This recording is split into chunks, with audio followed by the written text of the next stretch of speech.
ベネトン B195 のパート2です。ルノー V10 へスイッチの理由。前年のフォード ZEC-R からルノー V10 に変えたわけですけども、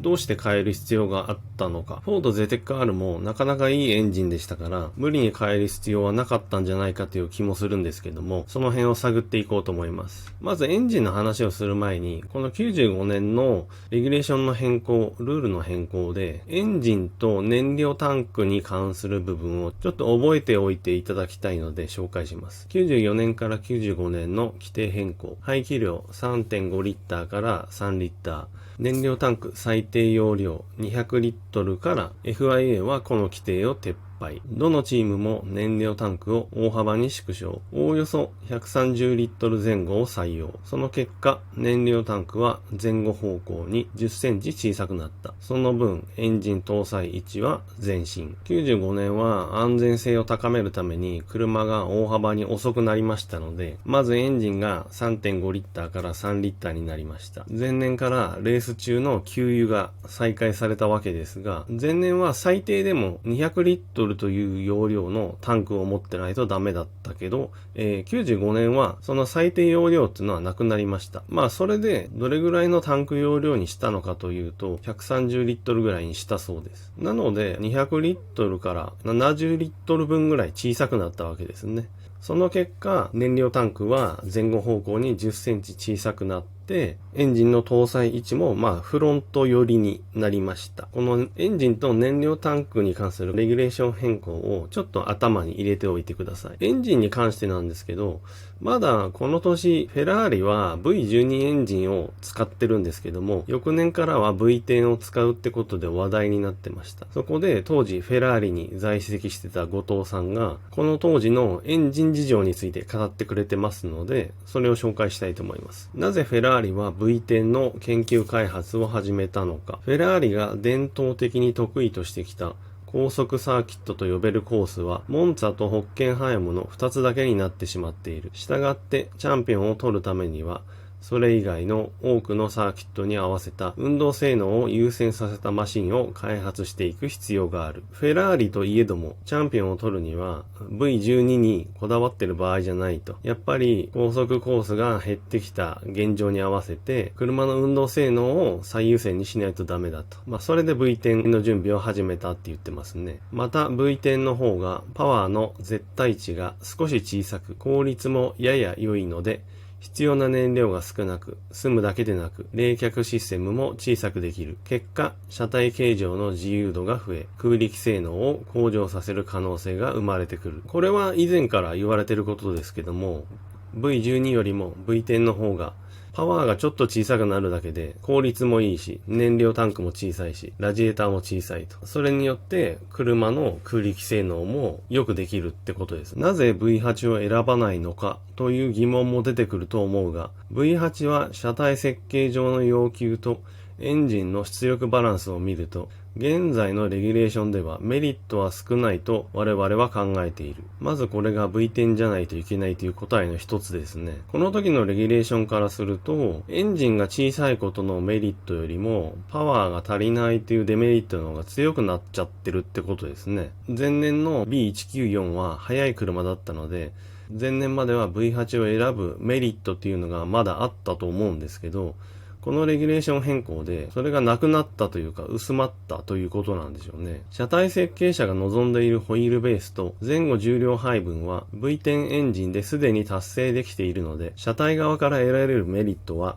V10 とそれほど大きく変わらない。これが V10 を選ばないといけない一番重要な答えですね。で、最初に紹介したレギュレーション変更によってガソリンタンクが小さくなってると。それによってエンジンの搭載位置が理想的な位置に来てるので、もしそれが V8 だとしても V10 エンジンでもう理想的な車のパッケージング、前後重量配分を実現できていると。なので、それを V8 にしたところで別に何も変わらないと。レギュレーションが変わったことによって、まずその V8 の利点がなくなったと。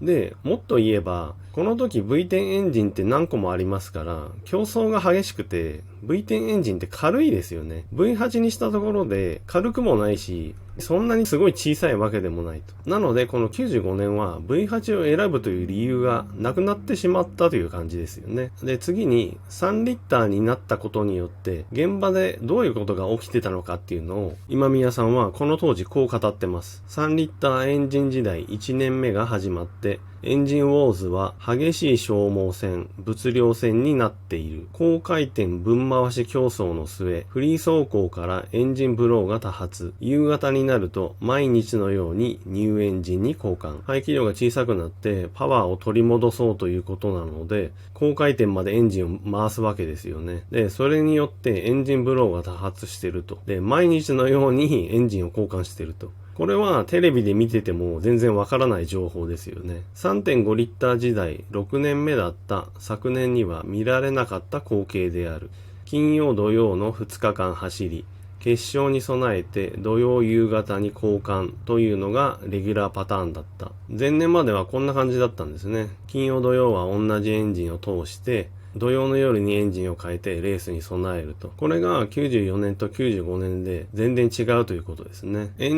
エンジンパワーを落とすという目的は果たせたわけですけど、それによってエンジン屋さんはとっても大変になっちゃったんですね。開幕前に検討が予想された中間チームがもう一つ上位に行けないのは、いずれのチームもエンジンウォーズでルノー・フェラーリに見劣りするからだ。予選では4位グリッドまで上昇できるジョーダン・プジョーがいい例である。決勝ではトラブルで潰れて、脱落、リタイアばかり。この今宮さんの文章で、なるほどって思いましたね。レギュレーションが変わることによって、中団チームが活躍するんじゃないかってシーズン前に言われてましたよね。だけど全然活躍しなかったですよ。で、ここで言ってるジョーダンなんていうのは、今シーズンの台風の目だってシーズン前にすごい言われてて、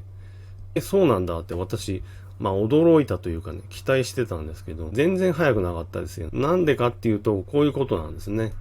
エンジンが全然勝負にならないと。それによってレースで強さを発揮しなかったんですね。こんな感じで中団チームはエンジンの高回転化によって非常に苦労してたわけですけど、肝心のじゃあルノー V10 に話が戻って、ルノーはどうだったのかっていうのを、ベルナール・デュドさんに語ってもらいます。これシーズン途中のインタビューなんですけども、今シーズン4人のドライバーと共にスタートしたルノーエンジンは、ハンガリー GP、これ第10戦ですね。までで40機。トラブル経験したのは、アルゼンチンのクルサード、アクセルを制御するコンピューター、ハンガリーのシューマッハ、燃料ポンプの2機だけで、エンジン本体に関するトラブルは、1機も発生していません。まずすごいのが、エンジンとしてルノーは最強なわけですよね。最強なのに、エンジン本体そのものは1回も壊れてないと。補給類が壊れたっていうのが2回ありますけど、エンジン本体ではないと。これもシーズン途中のインタビューなんで、ハンガリーグランプリって言ってますけど、第10戦までで40機。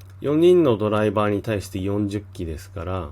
単純に考えて、1人のドライバーが1グランプリでエンジン1個しか使ってないってことですよね。パワーがあるだけじゃなくて、驚異的な信頼性ですよね。他のチームは壊れてばかりで、しかもパワーはルノーに及んでいないのに、ルノーは最強のパワーがありながら全く壊れないってことですよ。総合して考えると、ベネトンがチャンピオンになるためには、ルノー V10 が絶対必要だったんだなってわかりますよね。パッケージとして前年と違って V8 ではパワーが全然足りない。まずパワー競争という意味で、さらに高回転の戦いになってしまった F1 なので、V8 じゃ全然パワーが足りないと。V10 が必須なわけですよね。で、パッケージングという意味でも別に V8 のメリットはもうないと。で、高回転化によってほとんどのエンジンが苦労してる中で、抜群の信頼性と速さを見せてたのは、このルノーエンジンなわけですから、チャンピオンになるには絶対ルノーエンジンが必要だったと言ってもいいぐらいですね。ベネトンがルノーと契約したのはだいぶ前なので、ここまでの未来を予測してたとは思わないですけど、でも大正解だったわけですね。先ほど紹介した今宮さんが話したほとんどのチームがエンジンブローを多発していたとか、そういった裏事情まで全部知ると、ルノー V10 を使ったのは、なるほどな、とわかりますよね。これがルノー V10 にスイッチして大成功だった理由ということになると思います。